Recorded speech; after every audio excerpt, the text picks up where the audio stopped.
Tyre Nichols' family. Zaria has been up and down I-55. Zaria, you've been out there all day, so I see you're at a stop now. What is happening? Yeah, Pepper, I mean, we've been out here for, 3.5 hours, something like that. They've actually made their way towards Crump Boulevard. Now, we're going to show you a little bit of what they're doing. They're making a line. They're banding together, showing that they're all together here for one cause. This sign here that you're probably seeing says, "We have a police problem." This is something that they've repeated over and over and over again, that this is not just a one-off incident. This is something that has been a problem for a long time, and the fact that this was caught on video, and, you know, that video has been released, this is a problem. We're actually going to step to the side just a little bit.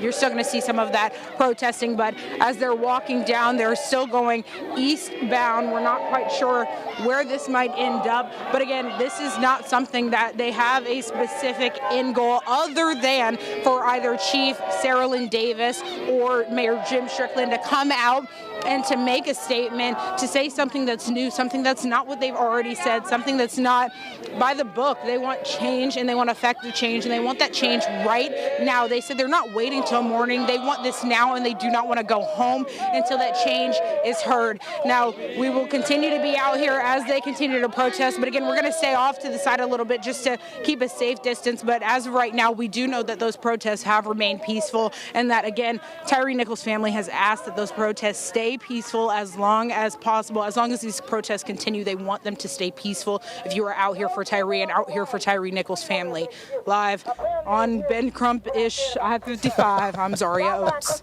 I like that. All right, Zaria.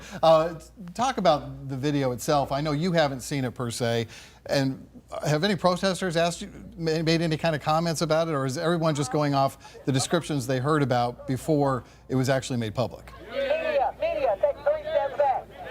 You know, Richard, I actually have seen a little bit of that video. I haven't seen the entirety because, as you know, we've been out here. But in my time off air, I have watched a little bit of it. And I know some people here have said they don't want to see it.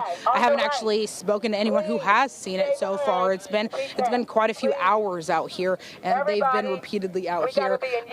This is another demonstration that they're doing right now. That's Paula Burris speaking on the megaphone. She's saying everyone to come together, and she's wanting everyone to look to their right and left and make sure that they've got each other, that they're in a band together, and that they're all together. But again, that video, going back to the video that you asked about, Richard, I mean, it's something that we just haven't seen a lot of before. I know when I spoke with Otis Sanford, I think earlier this week or maybe last week, he said that this is something that we haven't seen with 5 officers, and now what we know new tonight, those 2 Shelby County Sheriff's officers since Elton Hayes, and that was more than 50 years ago. So this is something new to Memphis in terms of how many officers were involved and how many people were impacted and how many people are coming out to protest. Again, they have shut this bridge down effectively. All humans, all people standing out here, no one in vehicles, just all people standing out here blocking off the highway. I know that they've come a little bit further down, so that highway is probably a little bit more active, but I mean, it's just absolutely impossible to get by if you were not already by. Richard, Pepper. Zaria, how many people do you think are there now? I know you mentioned that there may have been 300 before. Has it gotten smaller? Has it gotten bigger? Stayed the same? Good question. It's about 50 deep right now. I know that's something that noticed a lot actually in our time off air while you guys were showing that approved version of the video that we were allowed to show our viewers. Quite a few people went home. They said, you know, they're tired. They really want to be here for Tyre Nichols, but they're tired and they want to go home. I do know that Hunter Dempster and as well as Paula and Amber, who are all local activists, if you have been keeping up with this case, they have all said that they will be in attendance tomorrow at 3 p.m. at yet another protest. So we're going to keep following them, but for right now, that's all I've got for you guys live in this area. I'm Zaria Oates. All right, well, be careful, Zaria, and we appreciate your coverage tonight.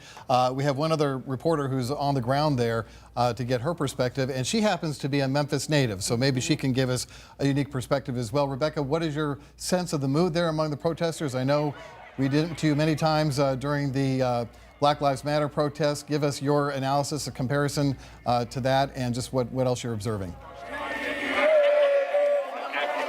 No, Richard, as you said, I have reported on previous protests here in Memphis. I'm also from Memphis, from what I can tell.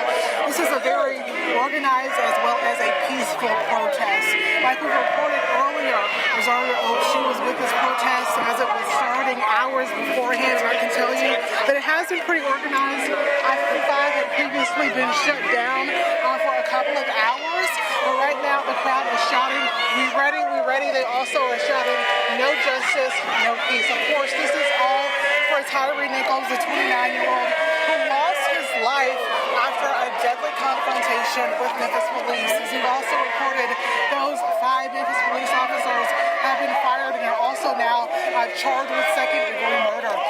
Earlier today, I was in a press conference with city leaders as well as county commissioners, and they were speaking about the importance of this protest remaining peaceful, reiterating that the whole world really right now is watching Memphis as we grieve with the Nichols family. We also have heard multiple times too from Tyre Nichols' family, his mother, just not even unable to stomach that video, which so many have now seen as well. So we are monitoring this protest right now. It's fallen back a little bit too. We just kind of want to pause to make sure we're showing what's going on right now. They have been lined up. And Richard, I can tell you also, there also are some protesters that we have seen and some other protests that have been major here in the city of Memphis. Names like Frank Gotti, Amber Sherman also as well.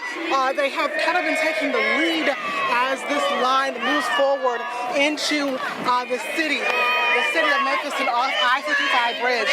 Reiterating that they want to stay organized as possibly as they can, and they also want to stay as peaceful as they can. I know that the family also too has asked for this to be peaceful.